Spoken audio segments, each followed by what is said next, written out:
जय सिया राम। चलकर सीता जी के स्वयंवर को देखना चाहिए। देखें ईश्वर किसको बड़ाई देते हैं। लक्ष्मण जी ने कहा, हे नाथ, जिस पर आपकी कृपा होगी वही बड़ाई का पात्र होगा। धनुष तोड़ने का श्रेय उसी को प्राप्त होगा।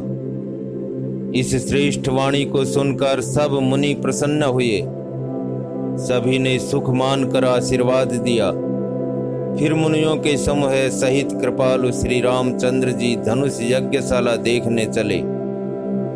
दोनों भाई रंग भूमि में आए हैं। ऐसी खबर जब सब नगर निवासियों ने पाई, तब बालक, जवान, बूढ़े, स्त्री, पुरुष सभी घर और कामकाज को भुलाकर चल दिए। जब जनक जी ने देखा कि बड़ी भीड़ हो गई है, तब उन्होंने सब विश्वास पात्र सेवकों को बुलवा लिया और कहा, तुम लोग तुरंत सब लोगों के पास जाओ और सब किसी को यथा योग्य आसन दो। उन सेवकों ने कोमल और नम्र वचन कहकर उत्तम, मध्यम, नीच और लघु सभी श्रेणी के स्त्री पुरुषों को अपने अपने योग्य स्थान पर बैठाया। उसी समय राजकुमार राम और लक्ष्मण वहां आए। वे ऐसे सुंदर हैं मानो साक्षात मनोहरता ही उनके शरीरों पर छा रही है। सुंदर, सांवला और गोरा उनका शरीर है। वे गुणों के समुद्र, चतुर और उत्तम वीर हैं। वे राजाओं के समाज में ऐसे सुशोभित हो रहे हैं मानो तारा गणों के बीच दो पूर्ण चंद्रमा हों। जिनकी जैसी भावना थी, प्रभु की मूर्ति उन्होंने वैसी ही देखी। महान रणधीर राजा लोग श्री रामचंद्र जी के रूप को ऐसा देख रहे हैं मानो स्वयं वीर रस शरीर धारण किए हुए हो। कुटिल राजा प्रभु को देखकर डर गए, मानो बड़ी भयानक मूर्ति हो। छल से जो राक्षस वहां राजाओं के वेश में बैठे थे, उन्होंने प्रभु को प्रत्यक्ष काल के समान देखा। नगर निवासियों ने दोनों भाइयों को मनुष्यों के भूषण रूप और नेत्रों को सुख देने वाला देखा। स्त्रियां हृदय में हर्षित होकर अपनी अपनी रुचि के अनुसार उन्हें देख रही हैं, मानो श्रृंगार रस ही परम अनुपम मूर्ति धारण किए सुशोभित हो रहा हो। विद्वानों को प्रभु विराट रूप में दिखाई दिए, जिसके बहुत से मुंह, हाथ, पैर, नेत्र और सिर हैं। जनक जी के सजातीय कुटुंबी प्रभु को किस तरह कैसे प्रिय रूप में देख रहे हैं, जैसी सगे सजन संबंधी प्रिय लगते हैं। जनक समेत रानियां उन्हें अपने बच्चे के समान देख रही हैं। उनकी प्रीति का वर्णन नहीं किया जा सकता। योगियों को वे शांत, शुद्ध, सम और स्वतः प्रकाश परम तत्व के रूप में दिखे। हरि भक्तों ने दोनों भाइयों को सब सुखों को देने वाले इष्ट देव के समान देखा। सीता जी जिस भाव से श्री रामचंद्र जी को देख रही हैं, वह स्नेह और सुख तो कहने में ही नहीं आता। उस स्नेह और सुख का वे हृदय में अनुभव कर रही हैं, पर वे भी उसे कह नहीं सकती। फिर कोई कवि उसे किस प्रकार कह सकता है। इस प्रकार जिसका जैसा भाव था, उसने कौशलाधीश श्री रामचंद्र जी को वैसा ही देखा। सुंदर, सांवले और गोरे शरीर वाले तथा विश्व भर के नेत्रों को चुराने वाले कौशलाधीश के कुमार राज समाज में इस प्रकार सुशोभित हो रहे हैं। दोनों मूर्तियां स्वभाव से ही बिना किसी बनाव श्रृंगार के मन को हरने वाली है। करोड़ों कामदेवों की उपमा भी उनके लिए तुच्छ है। उनके सुंदर मुख शरद पूर्णिमा के चंद्रमा की भी निंदा करने वाले, उसे नीचा दिखाने वाले हैं, और कमल के समान नेत्र मन को बहुत ही भाते हैं। सुंदर चितवन सारे संसार के मन को हरने वाले कामदेव के भी मन को हरने वाली है। वह हृदय को बहुत ही प्यारी लगती है, पर उसका वर्णन नहीं किया जा सकता। सुंदर गाल हैं, कानों में चंचल झूमते हुए कुंडल हैं, ठोड़ और अधर होठ सुंदर हैं, कोमल वाणी है, हंसी चंद्रमा की किरणों का तिरस्कार करने वाली है, बाहें टेढ़ी और नासिका मनोहर है, ऊंचे चौड़े ललाट पर तिलक झलक रहे हैं, दीप्तिमान हो रहे हैं। काले घुंघराले बालों को देखकर भंवरों की पंक्तियां भी लजा जाती हैं। पीली चौकोनी टोपियां सिरों पर सुशोभित हैं, जिनके बीच बीच में फूलों की कलियां बनाई काढ़ी हुई हैं। शंख के समान सुंदर गोल गले में मनोहर 3 रेखाएं हैं, जो मानो तीनों लोकों की सुंदरता की सीमा को बता रही हैं। रिधियों पर गजमुक्ताओं के सुंदर कंठे और तुलसी की मालाएं सुशोभित हैं। उनके कंधे बैलों के कंधे की तरह ऊंचे तथा पुष्ट हैं। ऐड खड़े होने की शान सिंह की सी है और भुजाएं विशाल एवं बल की भंडार हैं। कमर में तरकस और पीतांबर बांधे हैं। दाहिने हाथों में बाण और बाएं सुंदर कंधों पर धनुष तथा पीले यज्ञोपवीत जनेऊ सुशोभित हैं। नख से लेकर शिखा तक सब अंग सुंदर हैं। उन पर महान शोभा छाई हुई है। उन्हें देखकर सब लोग सुखी हुए। नेत्र एकटक निमेष शून्य हैं और तारे पुतलियां भी नहीं चलते। जनक जी दोनों भाइयों को देखकर हर्षित हुए। तब उन्होंने जाकर मुनि के चरण कमल पकड़ लिए, विनती करके अपनी कथा सुनाई और मुनि को सारी रंगभूमि यज्ञशाला दिखलाई। मुनि के साथ दोनों श्रेष्ठ राजकुमार जहां जहां जाते हैं, वहां वहां सब कोई आश्चर्यचकित हो देखने लगते हैं। सबने राम जी को अपनी अपनी ओर ही मुख किए हुए देखा, परंतु इसका कुछ भी विशेष रहस्य कोई नहीं जान सका। मुनि ने राजा से कहा, रंगभूमि की रचना बड़ी सुंदर है। विश्वामित्र जैसे निष्प्रिय विरक्त और ज्ञानी मुनि से रचना की प्रशंसा सुनकर राजा प्रसन्न हुए और उन्हें बड़ा सुख मिला। सब मंचों से एक मंच अधिक सुंदर, उज्जवल और विशाल था। स्वयं राजा ने मुनि सहित दोनों भाइयों को उस पर बैठाया। प्रभु को देखकर सब राजा हृदय में ऐसे हार गए, निराश एवं उत्साहहीन हो गए, जैसे पूर्ण चंद्रमा के उदय होने पर तारे प्रकाशहीन हो जाते हैं। उनके तेज को देखकर सबके मन में ऐसा विश्वास हो गया कि रामचंद्र जी ही धनुष को तोड़ेंगे, इसमें संदेह नहीं। इधर उनके रूप को देखकर सबके मन में यह निश्चय हो गया कि शिव जी के विशाल धनुष को जो संभव है न टूट सके, बिना तोड़े भी सीता जी श्री रामचंद्र जी के ही गले में जयमाला डालेंगी, अर्थात दोनों तरह से ही हमारी हार होगी और विजय रामचंद्र जी के हाथ रहेगी। यों सोचकर वे कहने लगे, हे भाई, ऐसा विचार कर यश, प्रताप, बल और तेज गंवा कर अपने अपने घर चलो। दूसरे राजा जो अविवेक से अंधे हो रहे थे और अभिमानी थे, यह बात सुनकर बहुत हंसे।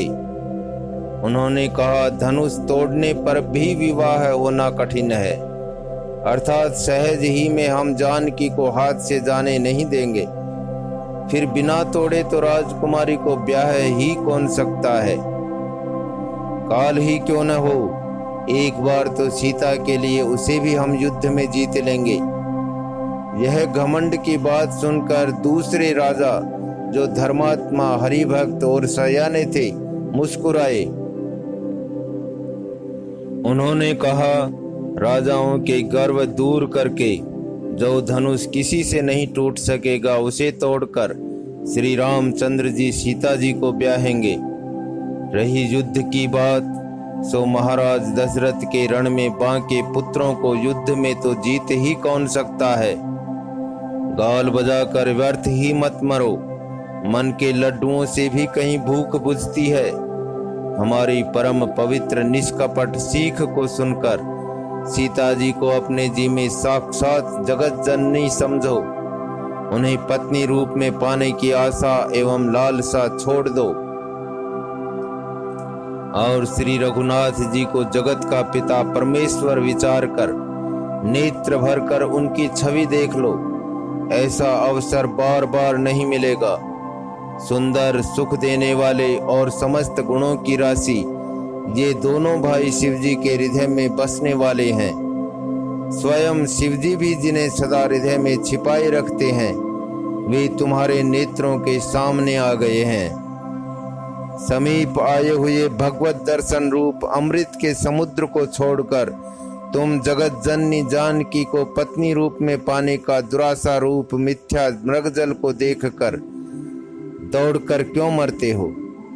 फिर भाई, जिसको जो अच्छा लगे वही जाकर करो। हमने तो श्री रामचंद्र जी के दर्शन करके आज जन्म लेने का फल पा लिया, जीवन और जन्म को सफल कर लिया। ऐसा कहकर अच्छे राजा प्रेम मग्न होकर श्री राम जी का अनुपम रूप देखने लगे।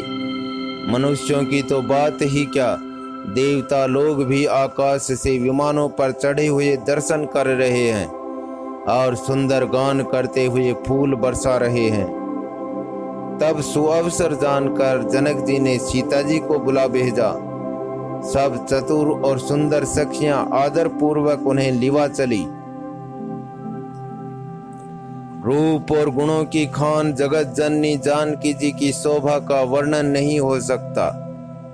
उनके लिए मुझे काव्य की सब उपमाएं तुच्छ लगती हैं, क्योंकि वे लौकिक स्त्रियों के अंगों से अनुराग रखने वाली हैं, अर्थात वे जगत की स्त्रियों के अंगों को दी जाती हैं। काव्य की उपमाएं सब त्रिगुणात्मक मायक जगत से ली गई हैं। उन्हें भगवान की स्वरूपा शक्ति श्री जानकी जी के अप्राकृत चिन्मय अंगों के लिए प्रयुक्त करना, उनका अपमान करना और अपने को उपहासास्पद बनाना है। सीता जी के वर्णन में उन्हीं उपमाओं को देकर कौन को कवि कहलाए और अपयश का भागी बने, अर्थात सीता जी के लिए उन उपमाओं का प्रयोग करना सुकवि के पद से च्युत होना और अप्रकीर्ति मोल लेना है। कोई भी सुकवि ऐसी नादानी एवं अनुचित कार्य नहीं करेगा। यदि किसी स्त्री के साथ सीता जी की तुलना की जाए तो जगत में ऐसी सुंदर युवती है ही कहाँ जिसकी उपमा उन्हें दी जाए। पृथ्वी की स्त्रियों की तो बात ही क्या, देवताओं की स्त्रियों को भी यदि देखा जाए तो हमारी अपेक्षा कहीं अधिक दिव्य और सुंदर हैं, तो उनमें सरस्वती तो बहुत बोलने वाली है। पार्वती अर्धांगिनी है, अर्थात अर्ध नारी नटेश्वर के रूप में उनका आधा ही अंग स्त्री का है, शेष आधा अंग पुरुष शिवजी का है। कामदेव की स्त्री रति पति को बिना शरीर का अनंग जानकर बहुत दुखी रहती है, और जिनके विष और मध्य जैसी समुद्र से उत्पन्न होने के नाते प्रिय भाई हैं, उन लक्ष्मी के समान तो जानकी जी को कहा ही कैसे जाए। जिन लक्ष्मी जी की बात पहले कही गई है वे निकली थी खारे समुद्र से, जिसको मथने के लिए भगवान ने अति कर्कश पीठ वाले कच्छप का रूप धारण किया। रस्सी बनाई गई महान विषधर वासुकी नाग की मथाने का कार्य किया अतिशय कठोर मंद्राचल पर्वत ने, और उसे मथा सारे देवताओं और दैत्यों ने मिलकर। जिन लक्ष्मी को अतिशय शोभा की खान और अनुपम सुंदरी कहते हैं, उनको प्रकट करने में हेतु बने ये सब असुंदर एवं स्वाभाविक ही कठोर उपकरण ऐसे उपकरणों से प्रकट हुई लक्ष्मी श्री जानकी जी की समता को कैसे पा सकती हैं? हाँ, इसके विपरीत यदि छवि रूपी अमृत का समुद्र हो, परम रूपमय कच्छप हो, शोभा रूप रस्सी हो, श्रृंगार रस पर्वत हो और उस छवि के समुद्र को स्वयं कामदेव अपने ही कर कमल से मथे, इस प्रकार का संयोग होने से जब सुंदरता और सुख की मूल लक्ष्मी उत्पन्न हो तो भी कवि लोग उसे बहुत संकोच के साथ सीता जी के समान कहेंगे। जिस सुंदरता के समुद्र को कामदेव मथेगा वह सुंदरता भी प्राकृत लौकिक सुंदरता ही होगी, क्योंकि कामदेव स्वयं भी त्रिगुणमयी प्रकृति का ही विकार है। अतः उस सुंदरता को मत कर प्रकट की हुई लक्ष्मी भी उपर्युक्त लक्ष्मी की उपेक्षा कहीं अधिक सुंदर और दिव्य होने पर भी होगी प्राकृत ही। अतः उसके साथ भी जानकी जी की तुलना करना कवि के लिए बड़े संकोच की बात होगी। जिस सुंदरता से जानकी जी का दिव्याति दिव्य परम दिव्य विग्रह बना है, वह सुंदरता उपर्युक्त सुंदरता से भिन्न अप्राकृत है। वस्तुतः लक्ष्मी जी का अप्राकृत रूप भी यही है। वह कामदेव के मथने में नहीं आ सकती और वह जानकी जी का स्वरूप ही है। अतः उनसे भिन्न नहीं और उपमा दी जाती है भिन्न वस्तु के साथ। इसके अतिरिक्त जानकी जी प्रकट हुई है स्वयं अपनी महिमा से। उन्हें प्रकट करने के लिए किसी भिन्न उपकरण की अपेक्षा नहीं है, अर्थात शक्ति शक्तिमान से अभिन्न अद्वैत तत्व है, अतएव अनुपमेय है। यही गूढ़ दार्शनिक तत्व भक्त शिरोमणि कवि ने इस अभूतोपमालंकार के द्वारा बड़ी सुंदरता से व्यक्त किया है। सयानी सखियां सीता जी को साथ लेकर मनोहर वाणी से गीत गाती हुई चली। सीता जी के नवल शरीर पर सुंदर साड़ी सुशोभित है। जगत जननी की महान छवि अतुलनीय है। सब आभूषण अपनी अपनी जगह पर शोभित हैं, जिन्हें सखियों ने अंग अंग में भली भांति सजा कर पहनाया है। जब सीता जी ने रंग भूमि में पैर रखा तब उनका दिव्य रूप देखकर स्त्री पुरुष सभी मोहित हो गए। देवताओं ने हर्षित होकर नगाड़े बजाए और पुष्प बरसाकर अप्सराएं गाने लगी। सीता जी के कर कमलों में जयमाला सुशोभित है। सब राजा चकित होकर अचानक उनकी ओर देखने लगे। सीता जी चकित चित्त से श्री राम जी को देखने लगी। तब सब राजा लोग मोह के वश हो गए। सीता जी ने मुनि के पास बैठे हुए दोनों भाइयों को देखा तो उनके नेत्र अपना खजाना पाकर ललचा कर वहीं श्री राम जी में जा लगे, स्थिर हो गए।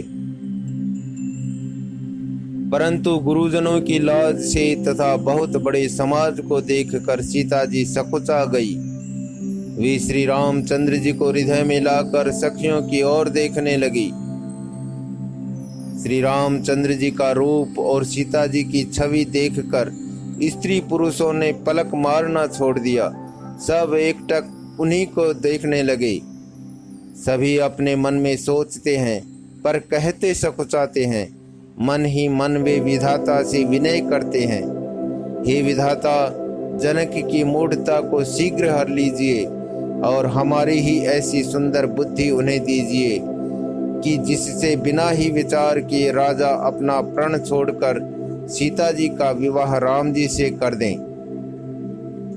संसार उन्हें भला कहेगा, क्योंकि यह बात सब किसी को अच्छी लगती है।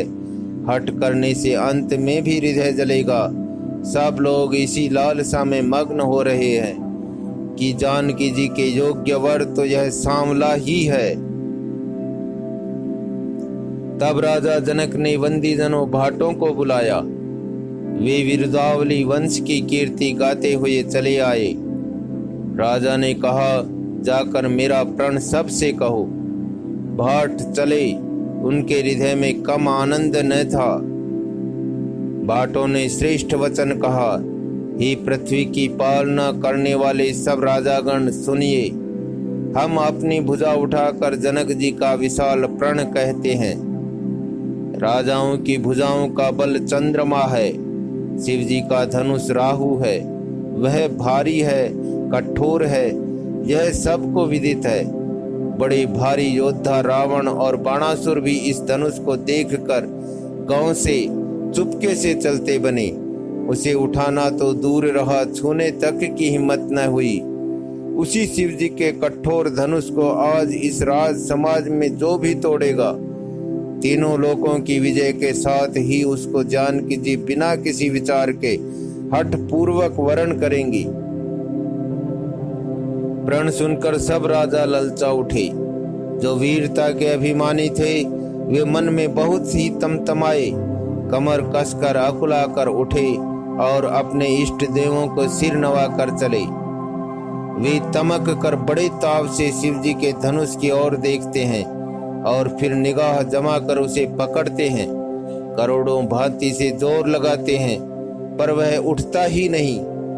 जिन राजाओं के मन में कुछ विवेक है वे तो धनुष के पास ही नहीं जाते। वे मूर्ख राजा तमक कर किटकिटा कर धनुष को पकड़ते हैं, परंतु जब नहीं उठता तो लजा कर चले जाते हैं। मानो वीरों की भुजाओं का बल पाकर वह धनुष अधिक अधिक भारी होता जाता है। तब 10,000 राजा एक ही बार धनुष को उठाने लगे तो भी वह उनके टाले नहीं टलता। शिव जी का वह धनुष कैसे नहीं डिगता था, जैसे कामी पुरुष के वचनों से सती का मन कभी चलायमान नहीं होता।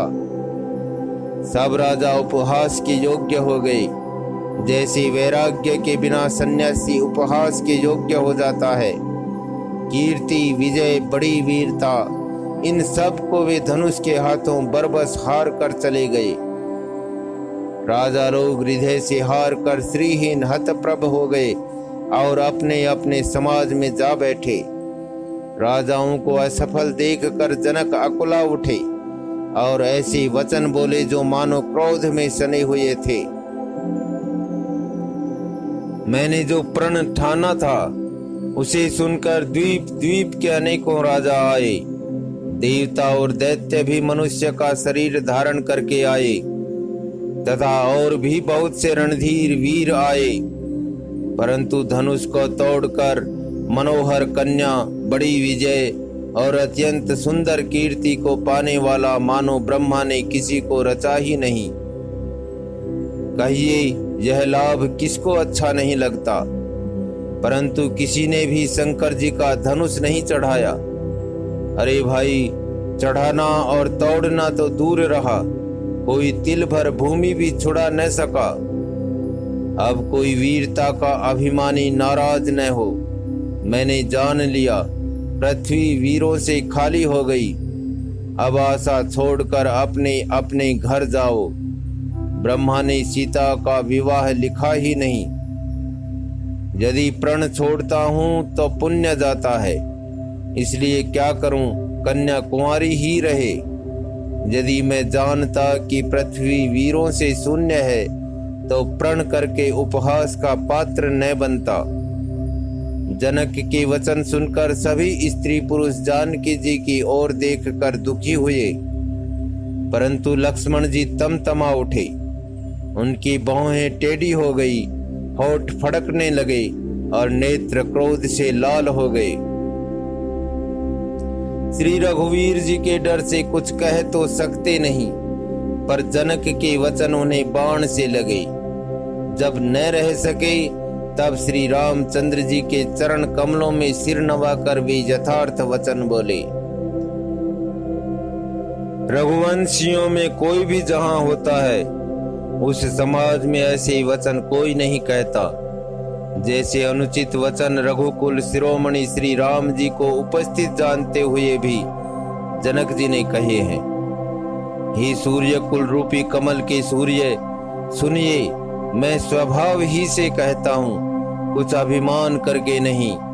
यदि आपकी आज्ञा पाऊं तो मैं ब्रह्मांड को गेंद की तरह उठा लूं और उसे कच्चे घड़े की तरह फोड़ डालूं। मैं सुमेरु पर्वत को मूली की तरह तोड़ सकता हूँ। हे भगवान, आपके प्रताप की महिमा से यह बेचारा पुराना धनुष तो कौन चीज है। ऐसा जानकर हे नाथ, आज्ञा हो तो कुछ खेल करूं। उसे भी देखिए, धनुष को कमल की डंडी की तरह चढ़ाकर उसे 100 योजन तक दौड़ा लिए चला जाऊं। हे नाथ, आपके प्रताप के बल से धनुष को कुकुरमुत्ते बरसाती छत्ते की तरह तोड़ दूं। यदि ऐसा न करूं तो प्रभु के चरणों की शपथ है, फिर मैं धनुष और तरकस को कभी हाथ में भी न लूंगा। ज्यों ही लक्ष्मण जी क्रोध भरे वचन बोले कि पृथ्वी डगमगा उठी और दिशाओं के हाथी कांप गए। सभी लोग और सब राजा डर गए। सीता जी के हृदय में हर्ष हुआ और जनक जी सकुचा गए। गुरु विश्वामित्र जी, श्री रघुनाथ जी और सब मुनि मन में प्रसन्न हुए और बार बार पुलकित होने लगे। श्री रामचंद्र जी ने इशारे से लक्ष्मण को मना किया और प्रेम सहित अपने पास बैठा लिया। विश्वामित्र जी शुभ समय जानकर अत्यंत प्रेम भरी वाणी बोले, हे राम, उठो, शिव जी का धनुष तोड़ो और हे तात, जनक का संताप मिटाओ। गुरु के वचन सुनकर श्री राम जी ने चरणों में सिर नवाया। उनके मन में न हर्ष हुआ न विषाद, और वे अपनी ऐड खड़े होने की शान से जवान सिंह को भी लजाते हुए सहज स्वभाव से ही उठ खड़े हुए। मंच रूपी उदयाचल पर रघुनाथ जी रूपी बाल सूर्य के उदय होते ही सब संत रूपी कमल खिल उठे और नेत्र रूपी भंवरे हर्षित हो गए। राजाओं की आशा रूपी रात्रि नष्ट हो गई। उनके वचन रूपी तारों के समूह का चमकना बंद हो गया। वे मौन हो गए। अभिमानी राजा रूपी कुमुद संकुचित हो गए और कपटी राजा रूपी उल्लू छिप गए। मुनि और देवता रूपी चकवे शोक रहित हो गए। वे फूल बरसाकर अपनी सेवा प्रकट कर रहे हैं। प्रेम सहित गुरु के चरणों की वंदना करके श्री रामचंद्र जी ने मुनियों से आज्ञा मांगी। समस्त जगत के स्वामी श्री राम जी सुंदर मत वाले श्रेष्ठ हाथी की सी चाल से स्वाभाविक ही चले। श्री रामचंद्र जी के चलते ही नगर भर के सब स्त्री पुरुष सुखी हो गए और उनके शरीर रोमांच से भर गए। उन्होंने पितर और देवताओं की वंदना करके अपने पुण्यों का स्मरण किया। यदि हमारे पुण्यों का कुछ भी प्रभाव हो तो हे गणेश गोसाई, रामचंद्र जी शिव जी के धनुष को कमल की डंडी की भांति तोड़ डालें। श्री रामचंद्र जी को वात्सल्य प्रेम के साथ देखकर और सखियों को समीप बुलाकर सीता जी की माता स्नेह वश बिलख कर विलाप करती हुई सी ये वचन बोली, हे सखी, ये जो हमारे हितु कहलाते हैं वे भी सब तमाशा देखने वाले हैं। कोई भी इनके गुरु विश्वामित्र जी को समझाकर नहीं कहता कि ये राम जी बालक हैं। इनके लिए ऐसा हट अच्छा नहीं। जो धनुष रावण और बाण जैसे जगत विजयी वीरों के हिलाए न हिल सका, उसे तोड़ने के लिए मुनि विश्वामित्र जी का राम जी को आज्ञा देना और राम जी का उसे तोड़ने के लिए चल देना रानी को हट जान पड़ा। इसलिए वे कहने लगी कि गुरु विश्वामित्र जी को कोई समझाता भी नहीं। रावण और बाणासुर ने जिस धनुष को छुआ तक नहीं और सब राजा घमंड करके हार गए, वही धनुष इस सुकुमार राजकुमार के हाथ में दे रहे हैं। हंस के बच्चे भी कहीं मंदराचल पहाड़ उठा सकते हैं, और तो कोई समझा कर कहे या नहीं। राजा तो बड़े समझदार और ज्ञानी हैं, उन्हें तो गुरु को समझाने की चेष्टा करनी चाहिए थी, परंतु मालूम होता है राजा का भी सारा सयानापन समाप्त हो गया। हे सखी, विधाता की गति कुछ जानने में नहीं आती। यों कहकर रानी चुप हो रही। तब एक चतुर राम जी के महत्व को जानने वाली सखी कोमल वाणी से बोली, हे रानी, तेजवान को देखने में छोटा होने पर भी छोटा नहीं गिनना चाहिए। कहाँ घड़े से उत्पन्न होने वाले छोटे से मुनि अगस्त्य और कहाँ समुद्र, किंतु उन्होंने उसे सोख लिया जिसका सुयश सारे संसार में छाया हुआ है। सूर्यमंडल देखने में छोटा लगता है, पर उसके उदय होते ही तीनों लोकों का अंधकार भाग जाता है। जिसके वश में ब्रह्मा, विष्णु, शिव और सभी देवता हैं, वह मंत्र अत्यंत छोटा होता है। महान मत वाले गजराज को छोटा सा अंकुश वश में कर लेता है। कामदेव ने फूलों का ही धनुष बाण लेकर समस्त लोगों को अपने वश में कर रखा है। हे देवी, ऐसा जानकर संदेह त्याग दीजिए। हे रानी, सुनिए, रामचंद्र जी धनुष को अवश्य ही तोड़ेंगे। सखी के वचन सुनकर रानी को श्री राम जी के सामर्थ्य के संबंध में विश्वास हो गया।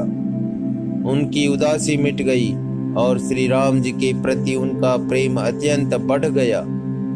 उस समय श्री रामचंद्र जी को देखकर सीता जी भयभीत हृदय से जिस देवता से विनती कर रही हैं, वे व्याकुल होकर मन ही मन मना रही हैं, हे महेश, भवानी, मुझ पर प्रसन्न होइए। मैंने आपकी जो सेवा की है उसे सुफल कीजिए और मुझ पर स्नेह करके धनुष के भारीपन को हर लीजिए। हे गणों के नायक, वर देने वाले देवता गणेश जी, मैंने आज ही के लिए तुम्हारी सेवा की थी। बार बार मेरी विनती सुनकर धनुष का भारीपन बहुत ही कम कर दीजिए। श्री रघुनाथ जी की ओर देख देख कर सीता जी धीरज धरकर देवताओं को मना रही हैं। उनके नेत्रों में प्रेम के आंसू भरे हैं और शरीर में रोमांच हो रहा है। अच्छी तरह नेत्र भरकर श्री राम जी की शोभा देखकर फिर पिता के प्रण का स्मरण करके सीता जी का मन क्षुब्ध हो उठा। वे मन ही मन कहने लगी, अहो, पिताजी ने बड़ा ही कठिन हठ ठाना है। वे लाभ हानि कुछ भी नहीं समझ रहे हैं। मंत्री डर रहे हैं, इसलिए कोई उन्हें सीख भी नहीं देता। पंडितों की सभा में यह बड़ा अनुचित हो रहा है। कहाँ तो वज्र से भी बढ़कर कठोर धनुष और कहाँ ये कोमल शरीर किशोर श्याम सुंदर। हे विधाता, मैं हृदय में किस तरह धीरज धरूं? सिरस के फूल के कण से कहीं हीरा छेदा जाता है। सारी सभा की बुद्धि भोली बावली हो गई है। अतः हे शिव जी के धनुष, अब तो मुझे तुम्हारा ही आसरा है। तुम अपनी जड़ता लोगों पर डालकर श्री रघुनाथ जी के सुकुमार शरीर को देखकर उतने ही हल्के हो जाओ। इस प्रकार सीता जी के मन में बड़ा संताप हो रहा है। निमेष का एक लव अंश भी 100 युगों के समान बीत रहा है। प्रभु श्री रामचंद्र जी को देखकर फिर पृथ्वी की ओर देखती हुई सीता जी के चंचल नेत्र इस प्रकार शोभित हो रहे हैं, मानो चंद्रमंडल रूपी डोल में कामदेव की 2 मछलियां खेल रही हों। सीता जी की वाणी रूपी भ्रमरी को उनके मुख रूपी कमल ने रोक रखा है। लाज रूपी रात्रि को देखकर वह प्रकट नहीं हो रही है। नेत्रों का जल नेत्रों के कोने कोये में ही रह जाता है, जैसे बड़े भारी कंजूस का सोना कोने में ही गड़ा रह जाता है। अपनी बढ़ी हुई व्याकुलता जानकर सीता जी सकुचा गई और धीरज धरकर हृदय में विश्वास ले आई कि यदि तन, मन और वचन से मेरा प्रण सच्चा है और श्री रघुनाथ जी के चरण कमलों में मेरा चित्त वास्तव में अनुरक्त है, तो सबके हृदय में निवास करने वाले भगवान मुझे रघुश्रेष्ठ श्री रामचंद्र जी की दासी अवश्य बनाएंगे। जिसका जिस पर सच्चा स्नेह होता है वह उसे मिलता ही है, इसमें कुछ भी संदेह नहीं है। प्रभु की ओर देखकर सीता जी ने शरीर के द्वारा प्रेम ठान लिया, अर्थात यह निश्चय कर लिया कि यह शरीर इन्हीं का होकर रहेगा या रहेगा ही नहीं। कृपा निधान श्री राम जी सब जान गए। उन्होंने सीता जी को देखकर धनुष की ओर कैसे ताका, जैसे गरुड़ जी छोटे से सांप की ओर देखते हैं।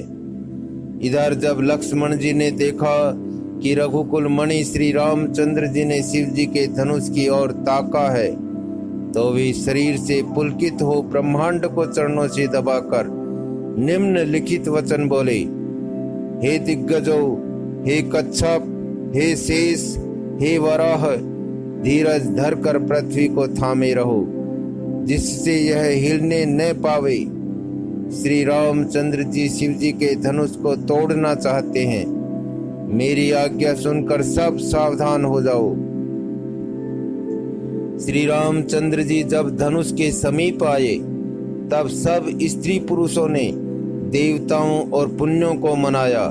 सबका संदेह और अज्ञान, नीच राजाओं का अभिमान, परशुराम जी के गर्व की गुरुता, देवता और श्रेष्ठ मुनियों की कातरता, भय, सीता जी का सोच, जनक का पश्चाताप और रानियों के दारुण दुख का दावानल, ये सब शिव जी के धनुष रूपी बड़े जहाज को पाकर समाज बनाकर उस पर जा चढ़े। ये श्री रामचंद्र जी की भुजाओं के बल रूपी अपार समुद्र के पार जाना चाहते हैं, परंतु कोई केवट नहीं है। श्री राम जी ने सब लोगों की ओर देखा और उन्हें चित्र में लिखे हुए से देखकर फिर कृपा धाम श्री राम जी ने सीता जी की ओर देखा और उन्हें विशेष व्याकुल जाना। उन्होंने जानकी जी को बहुत ही विकल देखा। उनका एक एक क्षण कल्प के समान बीत रहा था। यदि प्यासा आदमी पानी के बिना शरीर छोड़ दे तो उसके मर जाने पर अमृत का तालाब भी क्या करेगा। सारी खेती के सूख जाने पर वर्षा किस काम की। समय बीत जाने पर फिर पछताने से क्या लाभ। जी में ऐसा समझकर श्री राम जी ने जानकी जी की ओर देखा और उनका विशेष प्रेम लख कर वे पुलकित हो गए।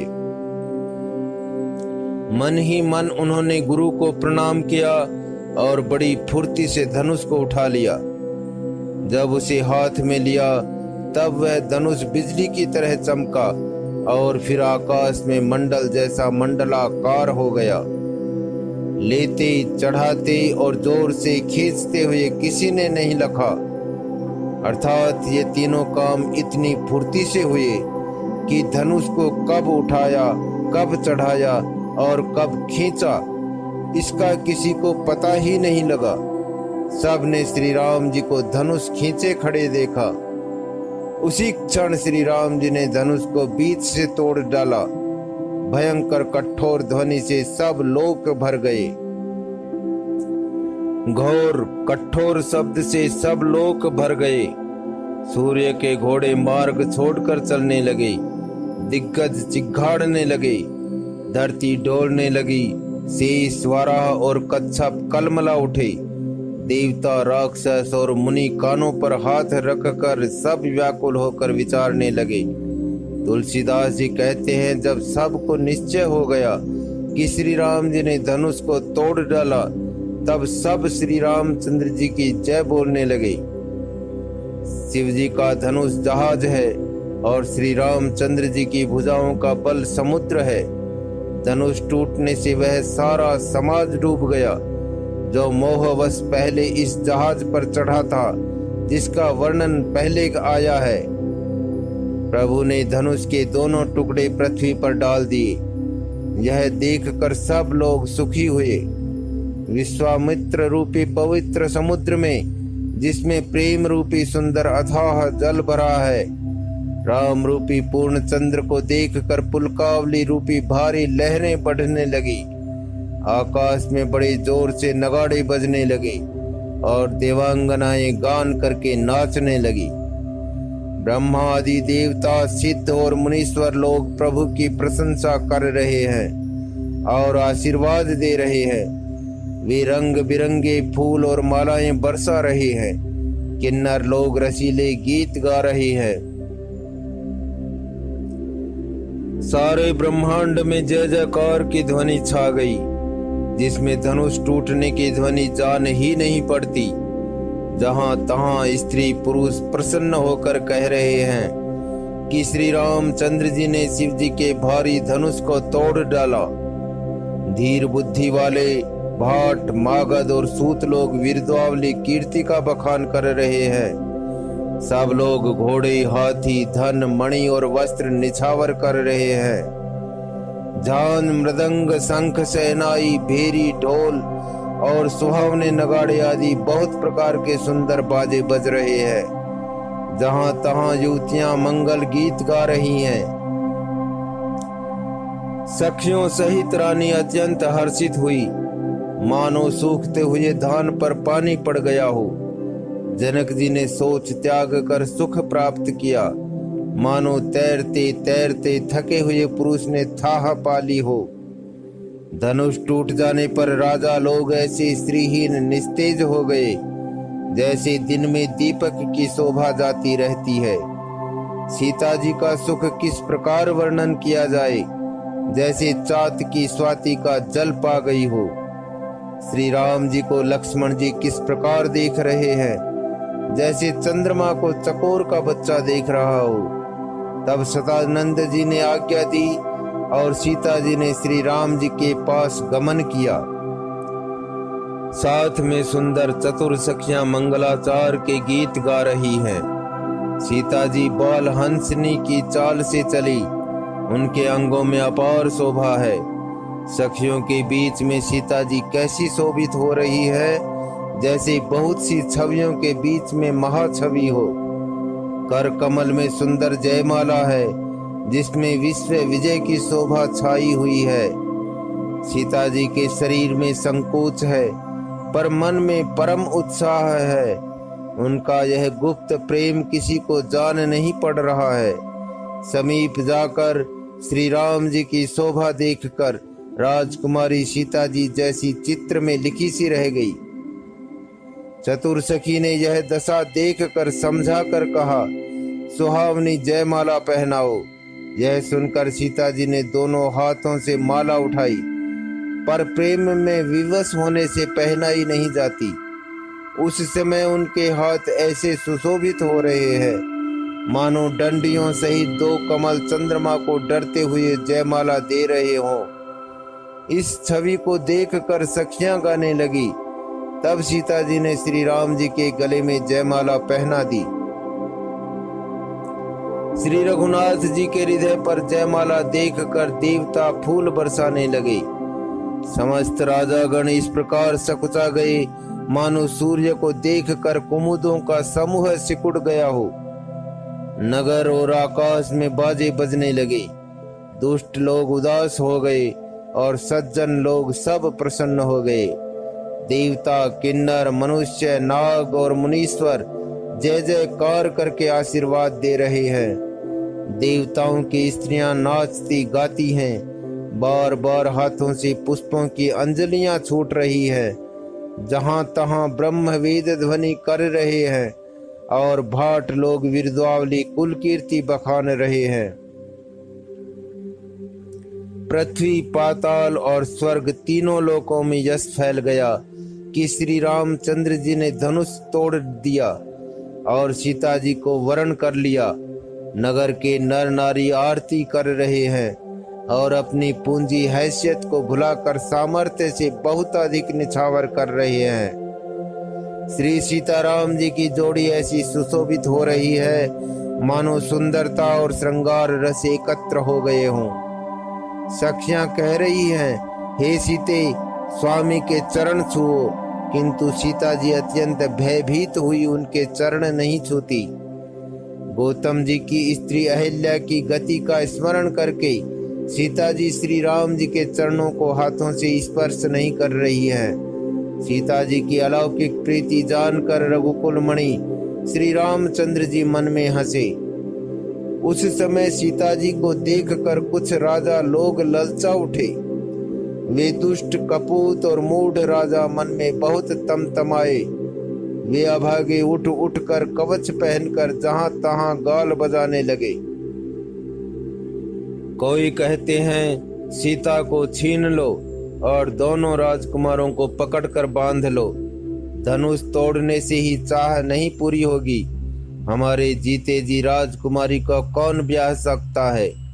यदि जनक कुछ सहायता करे तो युद्ध में दोनों भाइयों सहित उसे भी जीत लो। ये वचन सुनकर साधु राजा बोले, इस निर्लज्ज राज समाज को देखकर तो लाज भी लजा गई। अरे तुम्हारा बल, प्रताप, वीरता, बड़ाई और नाक प्रतिष्ठा तो धनुष के साथ ही चली गई। वही वीरता थी कि अब कहीं से मिली है। ऐसी दुष्ट बुद्धि है, तभी तो विधाता ने तुम्हारे मुखों पर कालिख लगा दी। ईर्ष्या, घमंड और क्रोध छोड़कर नेत्र भरकर श्री राम जी की छवि को देख लो। लक्ष्मण जी के क्रोध को प्रबल अग्नि जानकर उसमें पतंगे मत बनो। जैसे गरुड़ का भाग कौवा चाहे, सिंह का भाग खरगोश चाहे, बिना कारण ही क्रोध करने वाला अपनी कुशल चाहे, शिव जी से विरोध करने वाला सब प्रकार की संपत्ति चाहे, लोभी, लालची, सुंदर कीर्ति चाहे, कामी मनुष्य निष्कलंकता चाहे तो क्या पा सकता है? और जैसे श्री हरि के चरणों से विमुख मनुष्य परम गति मोक्ष चाहे। हे राजाओं, सीता के लिए तुम्हारा लालच भी वैसा ही व्यर्थ है। कोलाहल सुनकर सीता जी संकित हो गई। तब सखियां उन्हें वहां ले गई जहां रानी सीता जी की माता थी। श्री रामचंद्र जी मन में सीता जी के प्रेम का बखान करते हुए स्वाभाविक चाल से गुरु जी के पास चले। रानियों सहित सीता जी दुष्ट राजाओं के दुर्वचन सुनकर सोच के वश हैं कि न जाने विधाता अब क्या करने वाले हैं। राजाओं के वचन सुनकर लक्ष्मण जी इधर उधर ताकते हैं, किंतु श्री रामचंद्र जी के डर से कुछ बोल नहीं सकते। उनके नेत्र लाल और भौहें टेढ़ी हो गई और वे क्रोध से राजाओं की ओर देखने लगे, मानो मतवाले हाथियों का झुंड देखकर सिंह के बच्चे को जोश आ गया हो। खलबली देखकर जनकपुरी की स्त्रियां व्याकुल हो गई और सब मिलकर राजाओं को गालियां देने लगी। उसी मौके पर शिव जी के धनुष का टूटना सुनकर भृगुकुल रूपी कमल के सूर्य परशुराम जी आए। इन्हें देखकर सब राजा सकुचा गए, मानो बाज के झपटने पर बटेर लुक छिप गए हों। गौरी शरीर पर विभूति भस्म बड़ी फब रही है और विशाल ललाट पर त्रिपुंड विशेष शोभा दे रहा है। सिर पर जटा है, सुंदर मुख चंद्र क्रोध के कारण कुछ लाल हो आया है। भौहें टेढ़ी और आंखें क्रोध से लाल हैं। सहज ही देखते हैं तो भी ऐसा जान पड़ता है मानो क्रोध कर रहे हैं। बैल के समान ऊंचे और पुष्ट कंधे हैं, छाती और भुजाएं विशाल हैं। सुंदर यज्ञोपवीत धारण किए, माला पहने और मृग चर्म लिए हैं। कमर में मुनियों का वस्त्र वलकल और 2 तरकस बांधे हैं। हाथ में धनुष बाण और सुंदर कंधे पर फरसा धारण किए हैं। शांत वेश है, परंतु करनी बहुत कठोर है। स्वरूप का वर्णन नहीं किया जा सकता, मानो वीर रस ही मुनि का शरीर धारण करके जहाँ सब राजा लोग हैं वहां आ गया हो। परशुराम जी का भयानक वेश देखकर सब राजा भय से व्याकुल हो उठ खड़े हुए और पिता सहित अपना नाम कह कह कर सब दंडवत प्रणाम करने लगे। परशुराम जी हित समझकर भी सहज ही जिसकी ओर देख लेते हैं वह समझता है मानो मेरी आयु पूरी हो गई। फिर जनक जी ने आकर सिर नवाया और सीता जी को बुलाकर प्रणाम कराया। परशुराम जी ने सीता जी को आशीर्वाद दिया। सखियां हर्षित हुई और वहां अब अधिक देर ठहरना ठीक न समझकर वे सयानी सखियां उनको अपनी मंडली में ले गई। फिर विश्वामित्र जी आकर मिले और उन्होंने दोनों भाइयों को उनके चरण कमलों पर गिराया। विश्वामित्र जी ने कहा, ये राम और लक्ष्मण राजा दशरथ के पुत्र हैं। उनकी सुंदर जोड़ी देखकर परशुराम जी ने आशीर्वाद दिया। कामदेव के भी मत को छुड़ाने वाले श्री रामचंद्र जी के अपार रूप को देखकर उनके नेत्र थकित स्तंभित हो रहे। फिर सब देखकर जानते हुए भी अनजान की तरह जनक जी से पूछते हैं कि कहो, यह बड़ी भारी भीड़ कैसी है। उनके शरीर में क्रोध छा गया, जिस कारण सब राजा आए थे। राजा जनक ने वे सब समाचार कह सुनाए। जनक के वचन सुनकर परशुराम जी ने फिरकर दूसरी ओर देखा तो धनुष के टुकड़े पृथ्वी पर पड़े हुए दिखाई दिए। अत्यंत क्रोध में भरकर वे कठोर वचन बोले, रे मूर्ख जनक, बता धनुष किसने तोड़ा, उसे शीघ्र दिखा, नहीं तो अरे मूढ़, आज मैं जहां तक तेरा राज्य है वहां तक की पृथ्वी उलट दूंगा। राजा को अत्यंत डर लगा, जिसके कारण वे उत्तर नहीं देते। यह देखकर कुटिल राजा मन में बड़े प्रसन्न हुए। देवता, मुनि, नाग और नगर के स्त्री पुरुष सभी सोच करने लगे, सबके हृदय में बड़ा भय है। सीता जी की माता मन में पछता रही है कि हाय, विधाता ने अब बनी बनाई बात बिगाड़ दी। परशुराम जी का स्वभाव सुनकर सीता जी को आधा क्षण भी कल्प के समान बीतने लगा। तब श्री रामचंद्र जी सब लोगों को भयभीत देखकर और सीता जी को डरी हुई जानकर बोले। उनके हृदय में न कुछ हर्ष था न विषाद। मास पारायण 9वां।